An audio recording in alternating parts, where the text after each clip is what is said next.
थक गए हो तो थकन छोड़ के जा सकते हो। तुम मुझे वाक़ईतन छोड़ के जा सकते हो।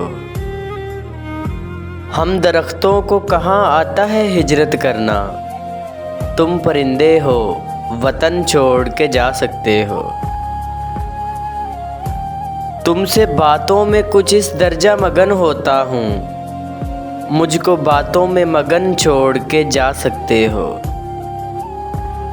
ऐसे आ सकते हो जैसे कोई खुशबू आए, और जाने को घुटन छोड़ के जा सकते हो। जाने वालों से सवालात नहीं होते मियाँ, तुम यहाँ अपना बदन छोड़ के जा सकते हो। जाना चाहो तो किसी वक्त भी खुद से बाहर, अपने अंदर की घुटन छोड़ के जा सकते हो।